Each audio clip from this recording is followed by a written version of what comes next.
अस्सलाम वालेकुम, नमस्ते, सत श्री अकाल। कैसे हैं आप लोग? उम्मीद करती हूँ ठीक होंगे, खुश होंगे। मैं हूँ हज़ीका अली और मेरे साथ हैं तारिक नियाज़ी। अस्सलाम वालेकुम, नमस्ते, सत श्री अकाल। उम्मीद करता हूँ ठीक होंगे, खुश होंगे। दोस्तों जहाँ रहें खुश रहें, माँ बाप का ख्याल रखें, सभी कुछ है। आज की हमारी वीडियो है बहुत ही इंफॉर्मेटिव। सो स्टार्ट करते हैं अपनी वीडियो को। Let's start. Okay guys, video का टाइटल है India billionaires surprise world 7 in top 100 list but Chinese billionaires. तो दोस्तों ये देश निकल चुका है और अब दौड़ लगाने का वक्त आ गया है।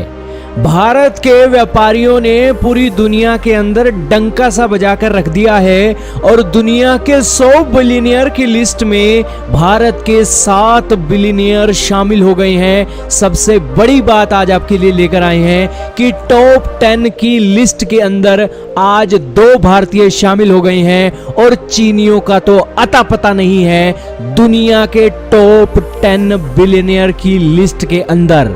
दोस्तों ये न्यूज बहुत दिलचस्प होने जा रही है। इस न्यूज को पूरा जरूर देखिएगा क्योंकि भारत की तरक्की के नए रास्ते अब खुल चुके हैं। दोस्तों जैसा कि आप जानते हो कि हाल ही में ब्रिटेन के प्रधानमंत्री का भारत के अंदर दौरा हुआ था। भारत के प्रधानमंत्री से मिलने से पहले वो अहमदाबाद के अंदर गए थे और वहां पर गौतम अडानी जी से उनकी मुलाकात हुई थी। दोस्तों ये किसी देश के लिए बहुत बड़ी गर्व की बात होती है, ये कोई छोटी मोटी बात नहीं होती है। प्रधानमंत्री का जो शेड्यूल होता है ना, बहुत बिजी शेड्यूल होता है। प्रधानमंत्री जब अपना कीमती वक्त किसी व्यापारी को दे रहा है तो वो व्यापारी कोई छोटी मोटी शख्सियत नहीं है। यही कारण है कि ना सिर्फ इस व्यापारी के बारे में एक बहुत बड़ी बातें आज आपको जानने को मिलेंगी, बल्कि इस व्यापारी ने भारत का नाम भी चमका दिया है दुनिया के अंदर। भारत के प्रधानमंत्री आपको याद होगा अमेरिका जाते हैं तो वो फेसबुक के हेडक्वार्टर के अंदर जाते हैं, टेस्ला के हेडक्वार्टर के अंदर जाते हैं, बिल गेट्स से मुलाकात करते हैं। तो ये एक अमेरिका की एक पॉपुलैरिटी भारत के अंदर बढ़ रही थी कि पूरी दुनिया की अमीर कंपनियों के यहाँ पर भारत के प्रधानमंत्री दौरा कर रहे हैं और भारत के अंदर वहां से इन्वेस्टमेंट लाने, वहां की टेक्नोलॉजी लाने के लिए सहयोग करने वाले हैं। इसी तरीके से यूके के प्रधानमंत्री गौतम अडानी जी से मिल रहे थे कि वो गौतम अडानी जी को मना सके कि वो यूके के अंदर भी अपना कारोबार फैला दे और यूके के अंदर भी रोजगार पैदा करें। भारत आज दुनिया के देशों के लिए रोजगार की एक उम्मीद बन रहा है और यह दौरा यही दिखा रहा था।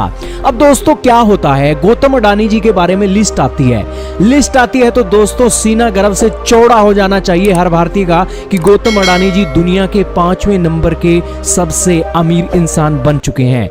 हालांकि ये 5वें नंबर के अमीर इंसान बने हैं, कोविड के समय में तो इन्होंने कमाल ही कर दिया है। दोस्तों आप कहोगे क्या कमाल कर दिया है?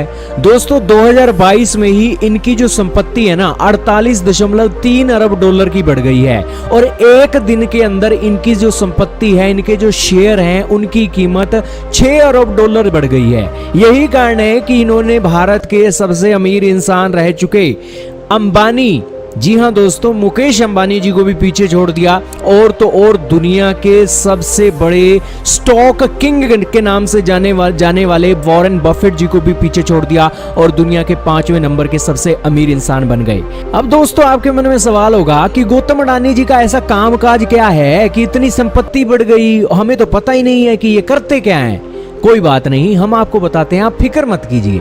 दोस्तों गौतम अडानी जी, इनके काम धंधे दुनिया के 50 देशों के अंदर फैले हुए हैं। दुनिया के अंदर 70 ऐसी जगह हैं जहां पर अडानी ग्रुप काम करता है और दुनिया के 50 देशों के अंदर इनका एक कामकाज चल रहा है। अब ये काम क्या करते हैं दोस्तों? इनका काम है पोर्ट की मैनेजमेंट का, इलेक्ट्रिक पावर जनरेशन का, इलेक्ट्रिक पावर ट्रांसमिशन का, रिन्यूएबल एनर्जी के अंदर भी अडानी आ गए हैं, माइनिंग के अंदर भी अडानी ग्रुप आ गया है, एयरपोर्ट भी अडानी ग्रुप संभालता है, नेचुरल गैस भी ये संभालते हैं, फूड प्रोसेसिंग के प्लांट भी इनके हैं, इंफ्रास्ट्रक्चर के अंदर भी अडानी ग्रुप जानी मानी कंपनी है। दोस्तों आप हमें बताओ कि भविष्य का ईंधन क्या होने वाला है? भविष्य का ईंधन होने वाला है रिन्यूएबल एनर्जी। भविष्य का एक पूरी दुनिया के अंदर एक चीज की तो जरूरत रहने ही वाली है, इलेक्ट्रिक पावर जनरेशन की, वहां पर ये है। और पोर्ट जहां पर दुनिया का सामान दुनिया के अलग अलग देशों के अंदर जाता है, वहां पर अडानी का नाम बोलता है। फूड प्रोसेसिंग, किसानों की फसल निकलती है, उनके बड़े बड़े वेयर हाउस और वहां पर पैकेजिंग करके नए नए प्रोडक्ट को निकाल कर दुनिया के अंदर एक्सपोर्ट करना, उसमें एक अडानी का नाम बोलता है। इंफ्रास्ट्रक्चर के अंदर दोस्तों आप ये जानकर हैरान रहोगे कि दुनिया की सबसे बड़ी सीमेंट बनाने वाली कंपनी को खरीदने के लिए अडानी ग्रुप बात कर रहा है और सोर्सेज कह रहे हैं कि ये अंबुजा सीमेंट को खरीद भी लेंगे। दोस्तों आपको पता लगा होगा कि गौतम अडानी जी का कारोबार कितना बड़ा है, और गौतम अडानी ग्रुप को बने हुए पता है आपको कितने साल हुए? 33 साल हुए। दोस्तों ये बहुत बड़ी बात है, भारत के लिए बहुत बड़ी बात है। आप कहोगे कि भारत के लिए क्या बड़ी बात है, आम लोगों को इससे क्या फायदा है, हमारी क्या जेब में पैसा आएगा जो गौतम अडानी जी इतने एक अमीर बन रही हैं? दोस्तों अब आप हमें बताओ, दुनिया के अंदर टॉप 100 की लिस्ट निकालें, भारत के 7 सबसे अमीर हैं। दुनिया के अंदर भारतीयों का टैलेंट के कारण पूरी दुनिया की सबसे बड़ी कंपनियों के अंदर आज भारतीय बैठे हैं। पूरी दुनिया से भारत के अंदर निवेश आ रहा है। तो जो दुनिया के बड़े बड़े इन्वेस्टर्स बैठे हैं ना, वो इन्हीं कंपनियों में तो निवेश करेंगे।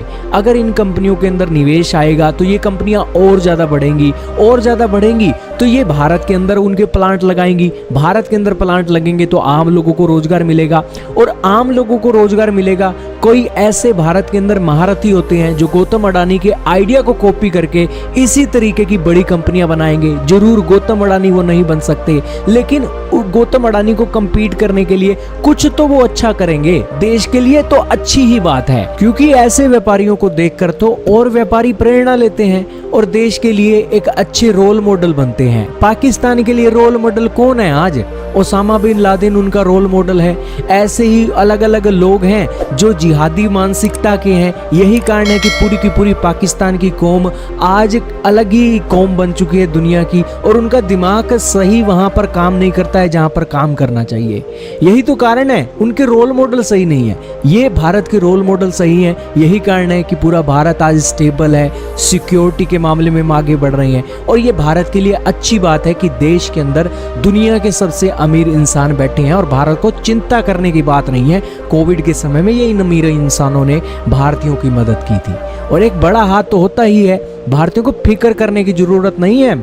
ये एक बहुत बड़ी बात है। दुनिया के अंदर इनका नाम बोलता है। दुनिया के किसी भी देश में ये अपनी टेक्नोलॉजी ले जाकर वहाँ पर अपना कारोबार सेट कर सकते हैं, या फिर वहाँ की टेक्नोलॉजी भारत में ला सकते हैं। तो बहुत से दोस्तों फायदे हो जाते हैं। यही कारण है कि भारत के लिए बहुत गर्व की बात है। जी जनाब, तो ये थे 100 अमीर तरीन लोगों में 7 लोग भारतीय। अच्छा, बहुत बड़ी बात। 100 टोटल 100 बिलियनियर्स हैं, जिसमें नहीं 100 की लिस्ट निकाली जाए। हाँ, 100 वही मैं कह रही हूँ। अमीर तरीन जो है 100 हैं, उनके अंदर भी 7 बिलियनियर्स भारत के इंक्लूडेड है। ठीक है, कमाल की बात है, जिसमें 5वें नंबर पे अडानी जी आते हैं। अच्छा, जब हमने बोरिस जॉनसन की ये वीडियो देखी थी जिसमें ये आए थे और अडानी जी से मिले थे, तो मैं उस वक्त ही बहुत तजस्सुस का शिकार हो रही थी। मैं उस वक्त सोच रही थी कि हमें नहीं पता, हमें अंबानी जी का पता है, हमें टाटा का पता है, महिंद्रा का पता है, और भी बहुत सारे लोगों का पता है वेतन जो है भारत के। अच्छा, मैं देखती हूँ बिजनेसमैन जितने भी हैं इनके, हर एक के बाद दूसरा बिलियनियर दिख रहा होता है। ठीक है, बिलियनियर दिख रहा होता है। बिलियनियर तो बेशुमार हैं, बिलियनियर दिख रहे होते हैं। ठीक है, महिंद्रा के बारे में हमने जैसे कि पूरी उनकी वो बायोग्राफी देखी थी, इसी तरह हमने टाटा की बायोग्राफी देखी थी, तो मुझे लगता था यही है। लेकिन अभी ये एक और नए उभर कर आ गए सामने, अडानी। अच्छा, अडानी के बारे में हमने इनकी बायोग्राफी वगैरह देखी है। हमारे लिए उभर के आगे होंगे? नहीं, मेरे हिसाब से तो नहीं है, क्योंकि देखिए वो लोग सालों से 100 कुछ साल से उनका चल रहा है, 50 साल से उनका चल रहा है, 60 साल से उनका चल रहा है। ये 33 साल का अरसा क्या होता है? फौरन ये बोला कि ये तो कुछ भी नहीं है। सबूत करें कि इनकी मार्केटिंग स्ट्रेटजी क्या होगी, इनका काम का तरीकेकार क्या होगा, इन्होंने कितने इंटेलिजेंट जी जनाब। अच्छा, चाइना की कितने बताएं? बिलियनियर चाइना की 100 में भी नहीं है। क्वांटिटी नहीं बताई। 100 में नहीं है। 100 में तो होंगे, मुझे के बताएंगे नहीं, क्वांटिटी इनकी बताइए 7 है। अच्छा, पाकिस्तान के 20-25 हैं? एक भी नहीं है। तो मैं बन जाऊँ? अगर आप जैसे बन रहे होते तो आधी अमाउंट बन जाती। तो मैं क्यों नहीं बन सकता? आप दोस्तों बताएं, मैं नहीं बन सकता। तो आप भी स्टार्ट करें, बूट्स वगैरह पे काम करें, मैन्युफैक्चरिंग में काम करें, प्लांट्स लगाएं अपने बड़े देख। अच्छा, इनकी एक खास बात, एक फील्ड में ही नहीं, इसमें। हाँ। अच्छा, मैंने ये है कि सारी फील्डें एक साथ शुरू नहीं की। मैं भूल गई थी, 33 साल में मैं ये कहूँगी कुछ भी नहीं है, शायद इनकी एक पीढ़ी भी नहीं गुजरी है और इतना इन्होंने बिजनेस आगे बढ़ा लिया है, इतना व्यापार अपना बढ़ा लिया है। दूसरा, ये एक फील्ड में नहीं टिके, डिफरेंट फील्ड्स में काम कर रहे हैं और इसके साथ साथ अंबुजा सीमेंट के बारे में मैंने बचपन से ऐड देखा है, ये वो वहाँ की बहुत अच्छी सीमेंट, बहुत अच्छी क्वालिटी की, बहुत अच्छा बड़ा ब्रांड है, हाँ सप्लाई करते हैं, बहुत बड़ा ब्रांड है, उसको खरीदने की बात कर रही हूँ, उसको खरीद लेगी थोड़े दिनों में। इनका काम वैसे ही इंफ्रास्ट्रक्चर का भी है, तो इन्होंने सीमेंट के हवाले से भी सोचा होगा कि हमारी अपनी फैक्ट्री हो, बिल्कुल हमें बहुत ही ज़्यादा कम कॉस्ट में आएगी, 50% तो खरीदारी खुद होगी। अच्छा, जब बोरिस जॉनसन इनसे मिल रहे थे तो मैं उसी बात सोच रही थी कि इतने बड़े प्राइम मिनिस्टर हैं, इनका शेड्यूल बड़ा लिमिटेड होता है, बहुत लिमिटेड लोगों से मिलते हैं, बड़े सिलेक्टेड लोगों से मिलते हैं, कचरा तो बिल्कुल अफोर्ड ही नहीं कर सकते ये, तो ये जिनसे मिल रहे हैं, अगर ये अडानी जी से मिल रहे हैं तो इसका मतलब ये बहुत बड़ी शख्सियत है जो इनको अपना टाइम दे रहे हैं। हमें नहीं पता कि कितनी बड़ी शख्सियत है, नहीं पता, लेकिन उस वक्त आइडिया हो गया, लेकिन ये अंदाज़ा हो गया था कि अगर इस यूके के प्राइम मिनिस्टर अगर एक शख्स से मिल रहे हैं तो वो वाकई ही बहुत ही बड़ी शख्सियत होगी, और इतनी बड़ी शख्सियत थी कि यूके में जाके वो इन्वेस्टमेंट करें और ताकि यूके के लोगों को बेनिफिट। बिल्कुल वही कह रहे हैं कि जो उन्हें टाइम दिया है, जो टाइम ऐसे तो नहीं दिया है, यही बातचीत हुई है कि आप हमारे यहाँ पे भी आए ताकि एम्प्लॉयमेंट हो, ताकि रोजगार हो, ताकि बड़े बड़े प्रोजेक्ट्स हमारे यहाँ भी आप करें। मैं बोलूँगी कितनी बड़ी बात है। अच्छा, मुझे पूरी ऐसा लग रहा है, वो कहते हैं धारा बहाव, किसी चीज़ का भाव मुझे बिल्कुल ऐसा लग रहा है उलट हो गया, जैसे गंगा बहती थी ना, मुझे लग रहा है उल्टी गंगा बह रही है। बिल्कुल ऐसा ही ठीक है ना, हम ये समझते थे कि इंडिया से लेबर जाते थे, इंडिया से लोग जाते थे रोजगार ढूंढने, इंडिया में कोई, अब तो मैं ये देख रही हूँ कि इंडिया के पास आ रहे हैं, इंडिया के लोगों को कह रहे हैं कि आप हमारी कंट्री में आकर लोगों को रोजगार दें। इन्वेस्टमेंट होते हैं या बहुत मिलीनियर होते हैं, इन्हें अच्छी जगह और सेफ जगह चाहिए होती है जहाँ पे इन्वेस्टमेंट करें। इन्वेस्टमेंट की कमी नहीं होती, लेकिन फुल प्रूफ प्लान चाहिए, बिल्कुल, यानी जहाँ से 100% रिटर्न हो और अच्छा रिटर्न डूबे ना, बिल्कुल, और आसान रिटर्न हो और मसले मसाइल ना हो, गड़बड़ ना अच्छा, हो। इनके साथ कितने अच्छे मुआहदे होंगे ना, मैं अब ये सोच रही हूँ हर चीज़ में ये इनको फैसिलिटेट करेंगे, क्योंकि खुद झुककर आए, खुद झुककर बोला है, ठीक है ना। अब जब पीएम ही किसी मुल्क का झुककर आपको बोले कि आप आओ हमारी कंट्री में काम करो, तो मैं ही कहूँगी कितना फैसिलिटेट करेंगे, कितनी चीज़ों के में इनका साथ देंगे और आगे रहेंगे, हाजिर रहेंगे कि जी मैंने ही तो कहा था, मैं ही तो लाया हूँ ये इन्वेस्टमेंट और मैं ही तो लेकर आया हूँ इस शख्स को, इस बिजनेसमैन को अपनी कंट्री में। तो बहुत बड़ी चीज़ है ये, बहुत ही बड़ी बात है और इंडिया के अवाम के लिए बहुत गर्व की बात है।